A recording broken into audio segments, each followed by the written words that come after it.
الحمد للہ رب العالمین والصلاة والسلام على سید المرسلین اما بعد فاعوذ باللہ من الشیطان الرجیم بسم اللہ الرحمن الرحیم قال اللہ تبارک وتعالی فی شان وعظمت حبیبہ الکریم ان اللہ وملائکتہ یصلون علی النبی یا ایہا الذین آمنوا صلوا علیہ وسلموا تسلیما اللهم صل وسلم وبارك على سيدنا ومولانا محمد صلى الله تعالى عليه وسلم قرة عيني بك يا رسول الله عدد ما في علم الله صلاة دائمة بدوام ملك الله. مختصراً خطبہ مسنونہ کے بعد معزز و محترم سامعین اکرام السلام علیکم ورحمۃ اللہ وبرکاتہ. عرض و معروض کا سلسلہ دراز کرنے سے قبل اللہ کی بارگاہ میں دعا کر لیں کہ مالک و مولا مجھ حقیر و فقیر کو حق کہنے کی توفیق عطا فرمائے، ہم سبوں کو حق قبول کرنے کی اور اس پر عمل کرنے کی توفیق عطا فرمائے. پیارے آقا کریم صلی اللہ تعالی علیہ وسلم نے ارشاد فرمایا، بے شک اللہ تعالی نے ایک فرشتہ میری قبر پر مقرر فرمایا ہے جسے تمام مخلوق کی آوازیں سننے کی طاقت عطا فرمائی ہے. قیامت تک جو کوئی مجھ پر درود پاک پڑھتا ہے تو وہ مجھے اس کا اور اس کے باپ کا نام پیش کرتا ہے، کہتا ہے فلاں بن فلاں نے آپ صلی اللہ علیہ وسلم پر درود پاک پڑھا ہے. لہٰذا درود شریف کا نذرانہ بانداز غلامانہ حصول برکت کے لیے پیش کریں. اللہم صلی وسلم وبارک علی سیدنا و مولانا محمد صلی اللہ علیہ وسلم طب القلوب و دوائها وعافیت الابدان و شفائها و نور الابصار و ضیائها وآلہ و صحبہ دائما ابدا. حصول ثواب کی خاطر بیان سننے سے پہلے اچھی نیتیں کر لیتے ہیں. فرمان مصطفیٰ صلی اللہ علیہ وآلہ وسلم، نیت المؤمن خیر من عملہ، مسلمان کی نیت اس کے عمل سے بہتر ہے. بغیر اچھی نیت کے کسی بھی عمل خیر کا ثواب نہیں ملتا. جتنی اچھی نیتیں زیادہ اتنا ثواب بھی زیادہ. لہٰذا نیت کیجئے، نگاہیں نیچی کیے خوب کان لگا کر سنوں گا، ٹیک لگا کر بیٹھنے کے بجائے علم دین کی تعظیم کی خاطر جہاں تک ہو سکا دو زانو بیٹھوں گا. ضرورتاً سمٹ سرک کر دوسرے کے لیے جگہ کشادہ کروں گا. دھکا وغیرہ لگا تو صبر کروں گا. گھورنے، جھڑکنے اور الجھنے سے بچوں گا. نبی پاک صلی اللہ تعالی علیہ وسلم کا نام مبارک سنوں گا تو درود شریف پڑھوں گا. بیان کے بعد خوب آگے بڑھ کر سلام و مصافحہ اور انفرادی کوشش کروں گا. میرے عزیزو، اعلیٰ حضرت امام اہل سنت مولانا شاہ امام احمد رضا خان رحمت اللہ تعالی علیہ کی ذات مبارکہ کو جس طرح دیگر اوصاف مثلا عبادت و ریاضت، تقوی و پرہیزگاری، عشق رسول اور علوم و فنون میں کمال حاصل تھا، اسی طرح حسن اخلاق، پولائٹنیس کے معاملے میں بھی مسلمانوں کی دلجوئی، نرمی، عفو و درگزر وغیرہ صفات کے حامل اور مثالی شخصیت تھے.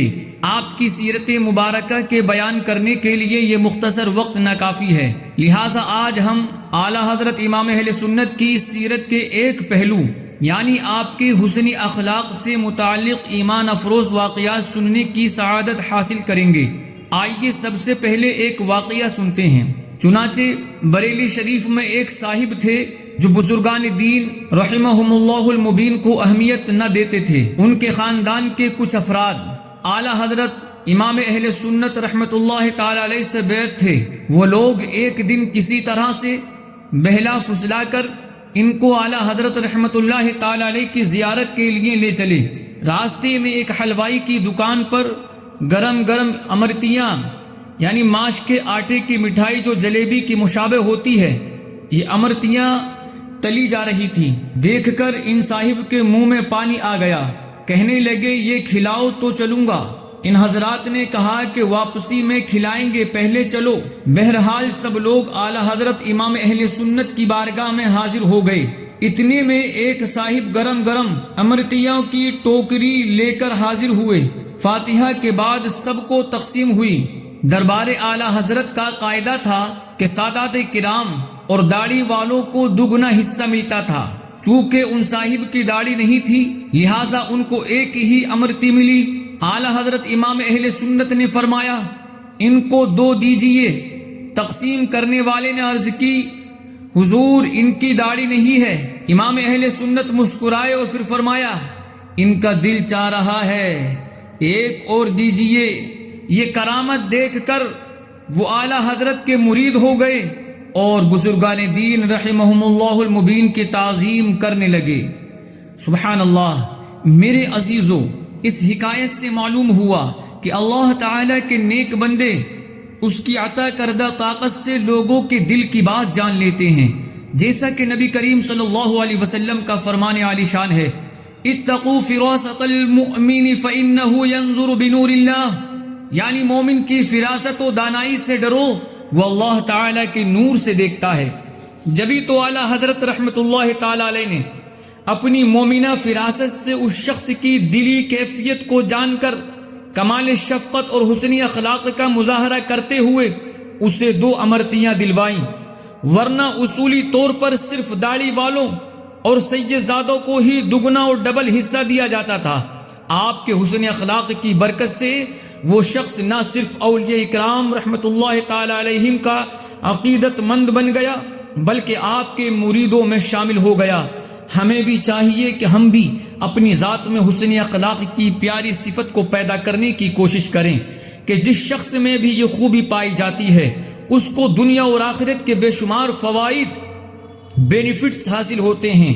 حسن اخلاق کے فضائل پر مشتمل حسن اخلاق کے پیکر نبیوں کے تاجور صلی اللہ علیہ وسلم کی 2 احادیث کریمہ سن کر عمل کا جذبہ پیدا کیجئے۔ پیارے آقا صلی اللہ علیہ وسلم نے ارشاد فرمایا، بے شک بد اخلاقی اور بد کلامی اسلام میں سے نہیں، اور بے شک لوگوں میں اسلام کے اعتبار سے سب سے اچھا وہ ہے جو ان میں زیادہ اچھے اخلاق والا ہے۔ نبی پاک صلی اللہ علیہ وسلم نے ارشاد فرمایا، بے شک تم میں سے مجھے سب سے زیادہ محبوب اور آخرت میں میرے سب سے زیادہ قریب وہ شخص ہوگا جو تم میں بہترین اخلاق والا ہوگا، اور تم میں سے مجھے سب سے زیادہ ناپسند اور آخرت میں مجھ سے زیادہ دور وہ شخص ہوگا جو تم میں بدترین اخلاق والا ہوگا۔ حسنی اخلاق ملے بھیک میں اخلاص ملے، حسنی اخلاق ملے بھیک میں اخلاص ملے، ایک بھکاری ہے کھڑا آپ کے دربار کے پاس۔ معلوم ہوا کہ لوگوں میں اسلام کے لحاظ سے سب سے اچھا اور بروز قیامت قرب مصطفیٰ پانے والا شخص وہ ہوگا جس کا اخلاق سب سے زیادہ اچھا ہوگا۔ ہمیں چاہیے کہ بد اخلاقی سے بچتے ہوئے کسی بھی معاملے میں حسن اخلاق کا دامن ہرگز نہ چھوڑیں۔ آئیے اس بارے میں مزید سنتے ہیں کہ حسن اخلاق اور بد اخلاقی کہتے کسے ہیں، اس کی پہچان کیا ہے، کیونکہ جب تک اس کی پہچان نہیں ہوگی اس وقت تک حسن اخلاق کو اپنانے یا بد اخلاقی سے بچنے میں مدد نہیں ملے گی۔ اس لیے پہلے ان کی تعریفات و ڈیفینیشن سن لیجئے۔ اخلاق خلق کی جمع ہے، اور خلق کی وضاحت میں ایک کتاب ہے احیاء العلوم جلد 3 صفحہ 165 پر حجت الاسلام حضرت سیدنا امام محمد غزالی رحمت اللہ تعالی علیہ فرماتے ہیں، خلق یعنی عادت نفس میں راسخ موجود ایک ایسی کیفیت کا نام ہے جس کی وجہ سے اعمال بآسانی صادر ہوتے ہیں، غور و فکر کی حاجت نہیں ہوتی۔ اگر نفس میں موجود کیفیت ایسی ہو کہ اس کے باعث اچھے افعال اس طرح ادا ہوں کہ وہ عقلی اور شرعی طور پر پسندیدہ ہوں تو اسے حسن اخلاق کہتے ہیں، اور اگر اس سے برے افعال اس طرح ادا ہوں کہ وہ عقلی اور شرعی اعتبار سے ناپسندیدہ ہو تو اسے بد اخلاقی سمجھا جائے گا۔ اس تعریف سے یہ معلوم ہوا کہ جو شخص کبھی کبھار کسی عارضی حاجت یا وقتی جوش و جذبے کی وجہ سے کوئی اچھا عمل کرے، مثلا مال خرچ کرے یا غصہ آنے پر قابو کر لے، تو یہ معاملات بھی اگرچہ قابل تعریف ہیں لیکن حقیقی سخاوت اور حقیقی بردباری اسی وقت نصیب ہوگی جب یہ چیزیں طبیعت میں داخل ہو جائیں گی۔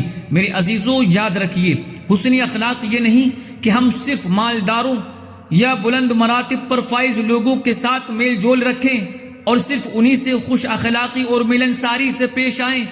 جب کوئی غریب و نادار یا کم مرتبے والا شخص ہم سے ملنا چاہے یا کوئی بات کرنا چاہے تو اس سے منہ پھیر لیں یا منہ بگاڑ کر بے توجہی سے اس کی بات سنیں، بلکہ حسن اخلاق تو یہ ہے کہ امیر ہو یا غریب، سیٹ ہو یا ملازم، نگراں ہو یا ماتحت، ہر ایک سے یکساں سلوک سے پیش آئیں اور ہر ایک کے ساتھ خوش اخلاقی کا برتاؤ کریں۔ جس طرح مالداروں کو عزت دی جاتی ہے، ان کے احترام کیا جاتا ہے، ان کی ریسپیکٹ کی جاتی ہے، ان کی دعوت قبول کر لی جاتی ہے، غریبوں کے ساتھ بھی ایسا ہی رویہ اختیار کرنا چاہیے۔ ہمارے اعلیٰ حضرت امام اہل سنت رحمۃ اللہ تعالی علیہ کے حسن اخلاق کا یہ عالم تھا کہ اگر کوئی غریب و نادار شخص آپ کی دعوت کرتا، آپ کو انوائٹ کرتا، تو آپ اپنی کثیر مصروفیات کے باوجود بھی بخوشی اس کی دلجوئی کے لیے دعوت قبول فرما لیا کرتے تھے۔ خلیفہ اعلیٰ حضرت مولانا سید ایوب علی رضوی رحمۃ اللہ تعالی علیہ فرماتے ہیں، ایک کم سن ساجزادے نہایت ہی بے تکلفانہ انداز میں سادگی کے ساتھ حاضر خدمت ہوئے اور عرض کی، میری والدہ نے آپ کی دعوت کی ہے، کل صبح کو بلایا ہے۔ اعلیٰ حضرت رحمۃ اللہ تعالی علیہ نے ان سے دریافت فرمایا، مجھے دعوت میں کیا کھلاؤ گے؟ اس پر ان ساجزادے نے اپنے کرتے کا دامن جو دونوں ہاتھوں سے پکڑا ہوا تھا پھیلا دیا، جس میں ماش کی دال اور 2-4 مرچیں پڑی ہوئی تھی۔ کہنے لگے، دیکھیے نا، یہ دال لایا ہوں۔ امام اہل سنت نے ان کے سر پر دست شفقت پھیرتے ہوئے فرمایا، اچھا، میں اور یہ یعنی حاجی کفایت اللہ رضوی صاحب کل دن کے 10 بجے آئیں گے۔ پھر حاجی کفایت اللہ صاحب سے فرمایا، مکان کا پتہ دریافت کر لیجئے۔ غرض ساجزادے مکان کا پتہ بتا کر خوشی خوشی چلے گئے۔ دوسرے دن وقت معین پر امام اہل سنت رحمت اللہ تعالی علیہ عصائے مبارک ہاتھ میں لیے ہوئے باہر تشریف لائے اور حاجی صاحب سے فرمایا، چلیے۔ انہوں نے عرض کی، کہاں؟ فرمایا، ان ساجزادے کے ہاں۔ دعوت کا وعدہ جو کیا تھا، آپ کو مکان کا پتہ معلوم ہو گیا یا نہیں؟ عرض کیا، جی حضور۔ جس وقت مکان پر پہنچے تو وہ ساجزادے دروازے پر کھڑے انتظار میں تھے۔ حضور کو دیکھتے ہی یہ کہتے ہوئے بھاگے، مولوی صاحب آ گئے، مولوی صاحب آ گئے۔ دروازے کے قریب ہی ایک چھپر پڑا ہوا تھا، وہاں کھڑے ہو کر انتظار فرمانے لگے۔ کچھ دیر کے بعد ایک بوسیدہ چٹائی آپ کے تشریف فرما ہونے کے لیے آئی اور ڈلیا میں موٹی باجرے کی روٹیاں اور مٹی کی رکابی میں وہی ماش کی دال جس میں مرچوں کے ٹکڑے پڑے ہوئے تھے سامنے لا کر رکھ دی گئی اور کہنے لگے، کھائیے۔ امام اہل سنت نے فرمایا، بہت اچھا، کھاتا ہوں، ہاتھ دھونے کے لیے پانی لے آئیے۔ ادھر وہ ساجزادے پانی لینے کو گئے، ادھر حاجی صاحب نے کہا، حضور یہ مکان نقارہ یعنی ڈھول بجانے والے کا ہے۔ امام اہل سنت نے یہ سن کر غایت و تقوی کی وجہ سے غمگین ہو گئے۔ اتنے میں وہ ساجزادے پانی لے کر حاضر ہوئے۔ امام اہل سنت نے دریافت فرمایا کہ آپ کے والد کہاں ہیں اور کیا کرتے ہیں؟ دروازے کے پردے میں سے ان ساجزادے کی والدہ نے عرض کی، حضور میرے شوہر کا انتقال ہو گیا ہے، وہ کسی زمانے میں نوبت بجاتے تھے، اس کے بعد توبہ کر لی تھی، اب صرف یہ لڑکا ہے جو مزدوروں کے ساتھ مزدوری کرتا ہے۔ امام اہل سنت نے خوشی سے فرمایا، الحمدللہ، اور شریک بطعام ہو گئے۔ مگر دل ہی دل میں حاجی صاحب کے یہ خیال آ رہا تھا کہ حضور کو کھانے میں بہت احتیاط ہے، یہ روٹی اور وہ بھی باجرے کی اور اس پر ماش کی دال کس طرح تناول فرمائیں گے؟ مگر قربان اس اخلاق اور دلداری پر کہ میزبان کی خوشی کے لیے خوب پیٹ بھر کر کے کھایا اور وہاں سے واپسی پر حاجی صاحب کے شبہ کو دور فرمانے کے لیے ارشاد فرمایا، اگر ایسی خلوص کی دعوت روز ہو تو میں روز قبول کروں۔ میرے عزیزو، سنا آپ نے، اعلیٰ حضرت امام اہل سنت رحمت اللہ تعالی علیہ نے اس غریب لڑکے کی دلجوئی کے لیے دعوت قبول فرما کر اپنے چاہنے والوں کو حسن اخلاق کا کیسا پیارا درس دیا۔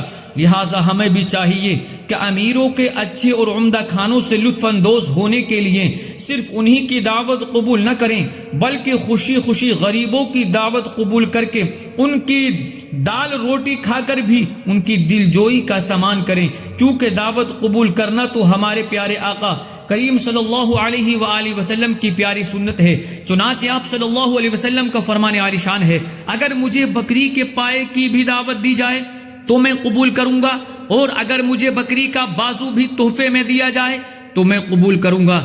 آئیے نبی پاک صلی اللہ تعالی علیہ وسلم کے 2 فرامین سنتے ہیں۔ ارشاد فرمایا، جب تم میں سے کسی کو اس کا بھائی شادی یا کسی اور موقع پر دعوت دے تو اسے چاہیے کہ قبول کرے۔ نبی کریم صلی اللہ علیہ وسلم نے ارشاد فرمایا، جب تم میں سے کسی کو کھانے کی دعوت دی جائے تو اسے ضرور قبول کرے، پھر چاہے کھائے چاہے نہ کھائے۔ میرے عزیزو، ہمیں بھی چاہیے کہ اچھی اچھی نیتوں کے ساتھ ایسی دعوت جو خلاف شریعت نہ ہو قبول کریں، اور اس میں امیر و غریب کے فرق کو مٹاتے ہوئے اپنے ہر مسلمان بھائی کا دل خوش کرنے کی نیت سے ممکن ہو تو شرکت بھی کریں۔ ایسا نہ ہو کہ مالدار یا صاحب منصب شخص ہمیں دعوت میں بلائے تو ہم فوراً حامی بھر لیں، اور کوئی غریب خلوص نیت سے ہمیں دعوت دے تو ہمیں گھر کا ضروری کام یاد آ جائے۔ معاذ اللہ، غرور و تکبر کی وجہ سے اس کی دعوت قبول کرنے سے انکار کر دیں۔ حجت الاسلام حضرت سیدنا امام محمد بن محمد غزالی رحمۃ اللہ تعالی علیہ فرماتے ہیں، دعوت قبول کرنے میں امیر و غریب کا فرق سامنے نہ ہو کہ یہ تکبر ہے جو کہ ممنوع ہے۔ بعض متکبرین حضرات صرف اغنیاء اور مالداروں کی دعوت قبول کرتے ہیں، فقراء کی نہیں۔ یہ خلاف سنت ہے کہ پیارے مصطفیٰ صلی اللہ علیہ وسلم غلام و مسکین سب کی دعوت قبول فرمایا کرتے تھے۔ میں غریب بے سہارا، کہاں اور ہے گزارا، مجھے آپ ہی نبھانا مدنی مدینے والے، تیری سنتوں پہ چل کر میری روح جب نکل کر چلے تو گلے لگانا مدنی مدینے والے۔ میرے عزیزو، ہم اعلیٰ حضرت امام اہل سنت کے حسن اخلاق کے بارے میں سن رہے ہیں۔ اگر کوئی آپ کے لیے نازیبہ کلمات استعمال کرتا تو آپ صبر و تحمل اور عفو و درگزر سے کام لیتے، اور اپنی ذات کے لیے غصہ کرنے اور اس سے انتقام لینے کے بجائے رضائے الہی کے لیے انہیں معاف فرما دیا کرتے۔ چنانچہ ایک مرتبہ گالیوں سے بھرا ہوا ایک خط اور ایک لیٹر آیا۔ پڑھنے والے نے چند سطریں پڑھی، چند لائن پڑھی اور اس کے بعد اس کو علیحدہ رکھ دیا۔ عرض کی حضور، کسی بدمذہب نے اپنی دشمنی کا ثبوت دیا ہے۔ حلقہ ارادت میں شامل ہونے والے ایک نئے مرید وہ خط اٹھا کر پڑھنے لگے۔ اتفاق کی بات تھی کہ بھیجنے والے کا جو نام اور پتہ لکھا تھا وہ ان صاحب کے اطراف کا تھا۔ نئے مرید کو بہت زیادہ رنج ہوا۔ اس وقت تو خاموش رہے، لیکن جب امام اہل سنت مغرب کی نماز کے بعد دولت کدے کی طرف جانے لگے تو آپ کو روک کر عرض کیا، اس وقت جو خط میں نے پڑھا تھا کسی سنگ دل نے گالیاں لکھ کر بھیجی تھی۔ میری رائے ہے کہ ان پر مقدمہ کیا جائے، ایسے لوگوں کو سزا دلوائی جائے تاکہ دوسروں کے لیے عبرت کا نمونہ بن جائیں، ورنہ دوسروں کو بھی ایسی جرت ہوگی۔ حلم و حیا کے پیکر امام اہل سنت حضور اعلیٰ حضرت رحمۃ اللہ تعالی علیہ نے اپنے نئے مرید کی یہ بات سنی تو یہ کہہ کر اندر چلے گئے، تشریف رکھیے میں ابھی آتا ہوں۔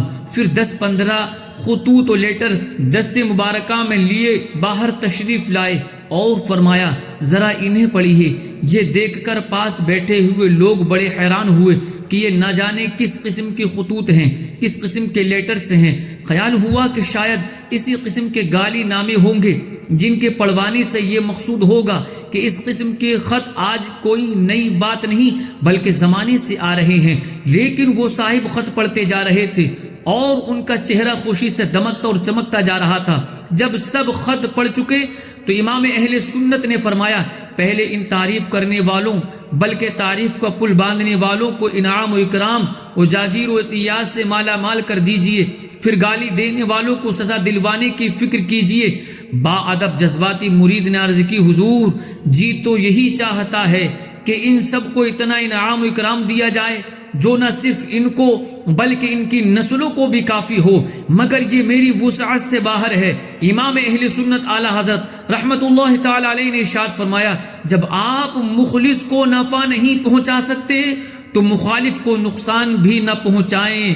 ہے فلاح و کامرانی نرمی و آسانی میں، ہے فلاح و کامرانی نرمی و آسانی میں، ہر بنا کام بگڑ جاتا ہے نادانی میں۔ میرے عزیزو، دیکھا آپ نے کہ ہمارے اعلیٰ حضرت رحمت اللہ تعالی علیہ کس قدر حسنی اخلاق کے مالک تھے کہ اپنے خلاف نازیبہ کلمات استعمال کرنے والوں سے بدلہ لینے کے بجائے انہیں معاف فرما دیا کرتے۔ لہٰذا ہمیں بھی سیرت اعلیٰ حضرت پر عمل کرتے ہوئے غلطی کرنے والوں کو، جان بوجھ کر ستانے والوں، گالیاں دینے والوں کو رضا الہی کی خاطر معاف کر دینے کی عادت بنانی چاہیے۔ کوئی کتنا ہی غصہ دلائے، ہمیں صبر و تحمل کا دامن ہرگز نہیں چھوڑنا چاہیے۔ یاد رکھیے کسی کی غلطی پر بدلہ لینے کی قدرت کے باوجود اسے معاف کر دینا ایسی بہترین عادت ہے کہ اگر ہم اسے اپنا لیں تو ہمارا معاشرہ امن و سکون کا گہوارہ بن سکتا ہے، اور اس طرح لڑائی جھگڑے اور تمام فتنے خود بخود دم توڑ جائیں گے۔ دوسروں کو معاف کرنے کی عادت بنانے کے لیے ہمیں اپنے غصے پر قابو پانا ہوگا، کیونکہ غصہ انسانی فطرت میں شامل ایک غیر اختیاری صفت ہے کہ اکثر اس سے لڑائی جھگڑا، دو بھائیوں میں جدائی، میاں بیوی میں طلاق، آپس میں نفرت، قتل و غارت تک نوبت پہنچ جاتی ہے۔ ایسے موقع پر ہمیں اپنے بزرگوں کی سیرت پر عمل کرتے ہوئے اپنی ذات کے لیے غصہ کرنے کے بجائے عفو و درگزر سے کام لینا چاہیے، جیسے کہ امیر المؤمنین حضرت سیدنا عمر فاروق اعظم رضی اللہ تعالی عنہ نے نشہ کرنے والے ایک شخص کو سزا دینے کا ارادہ فرمایا تو وہ آپ کی برائی کرنے لگا، آپ نے اسے چھوڑ دیا۔ لوگوں نے عرض کی، اے امیر المؤمنین، جب اس نے آپ کو گالی دی تو آپ نے اسے کیوں چھوڑ دیا؟ تو امیر المؤمنین حضرت سیدنا عمر فاروق اعظم رضی اللہ تعالی عنہ نے فرمایا، اس لیے چھوڑ دیا کہ اس نے مجھے غصہ دلایا تھا، اب اگر میں اسے سزا دیتا تو یہ میری اپنی ذات کے لیے غصہ ہوتا، اور میں نہیں چاہتا کہ کسی مسلمان کو اپنی ذاتی غیرت کی وجہ سے کوئی سزا دوں۔ اللہ اکبر۔ میرے عزیزوں، اگر کوئی جھوٹ بول کر اپنا کام نکالنا چاہتا ہو اور ہمیں معلوم بھی ہو کہ یہ شخص جھوٹ بول رہا ہے تو ایسی صورت میں بھی حسن اخلاق اس بات کا تقاضا کرتا ہے کہ اس پر سختی کرنے کے بجائے نرمی اور حکمت عملی سے کام لیتے ہوئے ایسا طریقہ اختیار کیا جائے کہ معاملہ خوش اسلوبی سے حل ہو سکے۔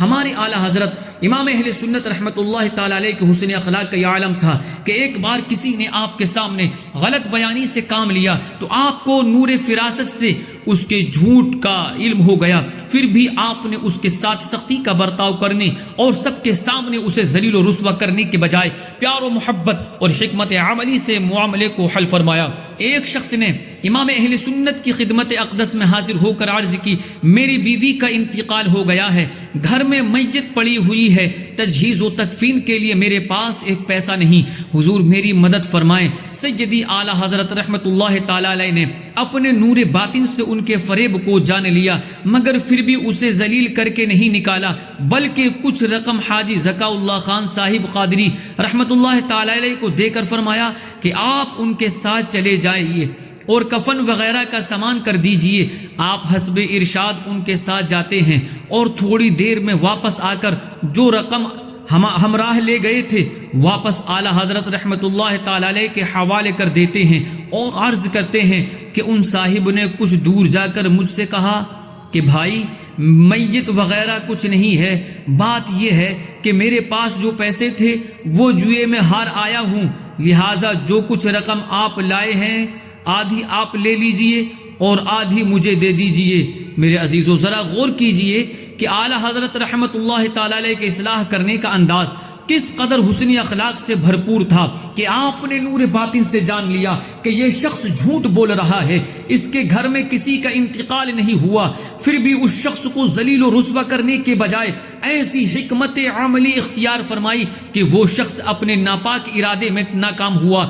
اسی طرح اس واقعے سے یہ بھی معلوم ہوا کہ کسی مسلمان کو یہ زیب نہیں دیتا کہ وہ جھوٹ اور دھوکہ دہی سے کام لے کر کسی مسلمان کو نقصان پہنچائے۔ آئیے اس ضمن میں دو احادیث مبارکہ ملاحظہ فرمائیں۔ ارشاد فرمایا نبی کریم صلی اللہ علیہ وسلم نے، سچائی کو اپنے اوپر لازم کر لو کیونکہ یہ نیکی کے ساتھ ہے اور یہ دونوں جنت میں ہیں، اور جھوٹ سے بچتے رہو کیونکہ یہ گناہ کے ساتھ ہے اور یہ دونوں جہنم میں لے جانے والے ہیں۔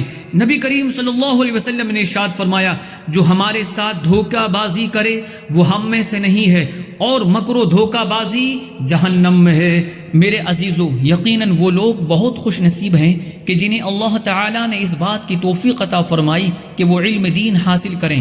طالب علم دین کی اہمیت اس لیے بھی زیادہ ہے کہ یہ اللہ تعالیٰ کی خاص رحمت میں ہوتے ہیں۔ امام اہل سنت رحمت اللہ تعالی علیہ طلباء اور اسٹوڈنٹس کے ساتھ خوب شفقت و محبت فرماتے اور ان کے ساتھ حسن اخلاق سے پیش آتے تھے۔ آپ کے بارے میں آتا ہے کہ آپ طلباء پر بڑے شفیق و کریم تھے۔ خوشیوں کے موقع پر، عید کے دنوں میں ان کے لیے نئے نئے کپڑے بنواتے اور قسم قسم کے کھانے پکوا کر کھلاتے تھے۔ عرب طلبہ کے لیے عربی کھانے، روسی طلبہ کے لیے روسی کھانا، بنگالی طلبہ کے لیے بنگالی کھانا، سندھی کے لیے سندھی کھانا، پنجابی طلبہ کے لیے پنجابی کھانا۔ الغرض جن طلبہ کو جو کھانا مرغوب ہوتا وہ پکوا کر انہیں کھلاتے اور کھلا کھلا کر خوش ہوتے تھے۔ امام اہل سنت حضور اعلی حضرت رحمت اللہ تعالی علیہ کے سعادت مند شاگرد ملک العلماء حضرت مولانا محمد ظفر الدین بہاری رحمت اللہ تعالی علیہ فرماتے ہیں، میں نے سب سے پہلے فتویٰ 1322 ہجری میں لکھا اور امام اہل سنت کی خدمت میں اصلاح کے لیے پیش کیا۔ حسن اتفاق سے بالکل صحیح نکلا۔ اعلیٰ حضرت رحمت اللہ تعالی علیہ اس فتوے کو لے کر میرے پاس خود تشریف لائے اور 1 روپیہ اپنے دست مبارکہ سے عنایت فرماتے ہوئے ارشاد فرمایا، مولانا سب سے پہلا فتویٰ جب میں نے لکھا تھا تو میرے والد ماجد نے مجھے شیرنی کھانے کے لیے 1 روپیہ عنایت فرمایا تھا۔ آج آپ نے جو فتویٰ لکھا یہ پہلا فتویٰ ہے اور ماشاء اللہ تبارک و تعالی بالکل صحیح ہے، اس لیے اسی اتباع میں 1 روپیہ آپ کو شیرنی کھانے کے لیے دیتا ہوں۔ خوشی کی وجہ سے میری زبان بند ہو گئی اور میں کچھ بول نہ سکا، اس لیے کہ فتویٰ پیش کرتے وقت میں خیال کر رہا تھا کہ خدا جانے کہ جواب صحیح لکھا ہے یا غلط، مگر خدا کے فضل سے وہ صحیح اور بالکل صحیح نکلا۔ اور پھر اس پر انعام، اور وہ بھی ان الفاظ کریمہ کے ساتھ کہ میرے والد ماجد نے مجھے اول فتویٰ پر انعام اور گفٹ دیا تھا، اس لیے میں بھی اول فتویٰ صحیح پر انعام دیتا ہوں۔ حق یہ ہے کہ ایک خادم کی وہ عزت افزائی ہے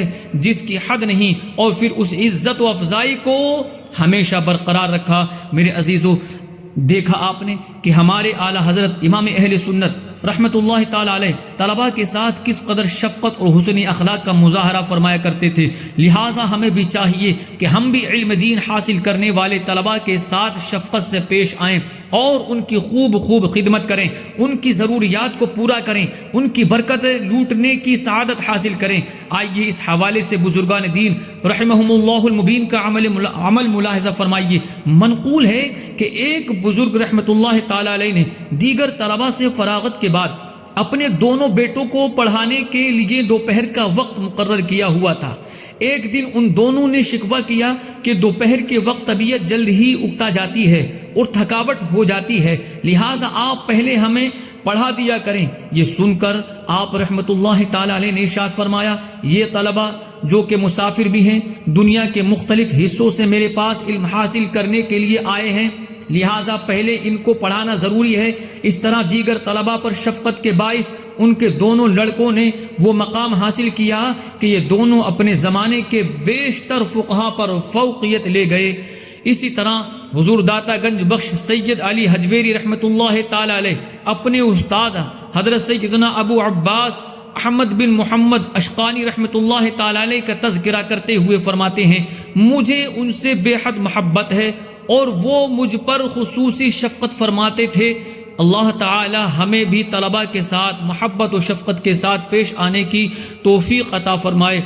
میرے عزیزو، امام اہل سنت حضور اعلی حضرت رحمت اللہ تعالی علیہ کی عادت کریمہ تھی کہ شہر سے باہر بہت کم تشریف لے جاتے، مسلسل تصنیف و تدریس، افتاء نویسی اور اوراد و وظائف و عبادت و ریاضت میں مشغول رہتے، لیکن مخلصین کے اصرار اور دینی ضرورت دیکھ کر شدید مصروفیات کے باوجود بھی آپ دور دراز مقامات پر تشریف لے جا کر مریضوں و پیشنٹس کی عیادت فرمایا کرتے تھے، جیسا کہ ذکا اللہ خان صاحب رحمت اللہ تعالی علیہ بیان فرماتے ہیں کہ اعلیٰ حضرت رحمت اللہ تعالی علیہ کبھی کبھی باہر بھی تشریف لے جاتے تھے۔ ایک مرتبہ شیرپور ضلع پیلی بھیت کے 2 صاحبان جو بہت بڑے رئیس اور اعلیٰ حضرت رحمت اللہ تعالی علیہ کے بڑے عقیدت مند تھے، ان کے رشتہ داروں میں کوئی عورت بیمار ہوئی تو شیرپور سے کچھ لوگ اعلیٰ حضرت رحمت اللہ تعالی علیہ کو لینے کے لیے آئے اور ساتھ چلنے کے لیے بے حد اصرار کیا۔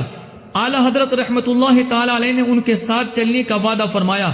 اسٹیشن پر بہت سے لوگ استقبال کے لیے موجود تھے، آپ کو بڑے آرام و عافیت کے ساتھ لے گئے۔ جیسے ہی اعلیٰ حضرت رحمت اللہ تعالی علیہ وہاں پہنچے، ایک صاحب تشریف لائے اور عرض کی کہ حضور، آپ شاید ریل اور ٹرین پر سوار ہوئے ہوں گے کہ مریضہ کو شفا ہونی شروع ہو گئی۔ اب حضور کے قدم مبارک آ گئے ہیں تو بالکل صحت یاب ہو جائیں گی انشاءاللہ تبارک و تعالی۔ اعلیٰ حضرت رحمۃ اللہ تعالی علیہ نے 2 دن قیام فرمایا، اللہ تعالیٰ کے فضل و کرم سے مریضہ اچھی ہو گئی اور بڑی خاطر ادب و تعظیم کے ساتھ اعلیٰ حضرت رحمۃ اللہ تعالی علیہ کو رخصت کیا گیا۔ میرے عزیزو، دیکھا آپ نے کہ اعلیٰ حضرت رحمۃ اللہ تعالی علیہ کثیر مصروفیات کے باوجود لوگوں کی دلجوئی کے لیے مریضوں کی عیادت فرماتے تھے۔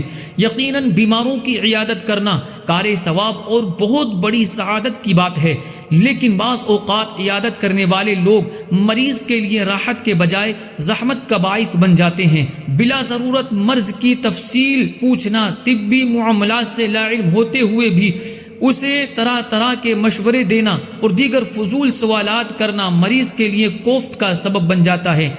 بہرحال عیادت کرنے میں مریض کی کیفیت کا خیال رکھنا ضروری ہے، اور اگر یہ محسوس ہو کہ ہماری موجودگی مریض کے لیے تکلیف کا سبب ہے تو جلد وہاں سے روانہ ہو جانا چاہیے، لیکن اگر مریض کے پاس بیٹھنے سے اسے انس حاصل ہوتا ہو پھر بیٹھنا بہتر ہے۔ جیسا کہ حضرت علامہ علی قاری رحمۃ اللہ تعالی علیہ لکھتے ہیں، جس وقت یہ گمان ہو کہ مریض اس شخص کے زیادہ بیٹھنے کو ترجیح دیتا ہے، مثلا وہ اس کا دوست یا کوئی بزرگ ہے یا وہ اس میں اپنی مصلحت سمجھتا ہے، اسی طرح کوئی اور فائدہ ہو، تو اس وقت مریض کے پاس زیادہ دیر بیٹھنے میں کوئی حرج نہیں۔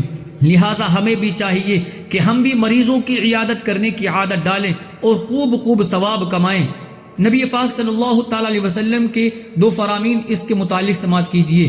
ارشاد فرمایا، مسلمان جب اپنے مسلمان بھائی کی عیادت کو گیا تو واپس ہونے تک ہمیشہ جنت کے پھل چننے میں رہا۔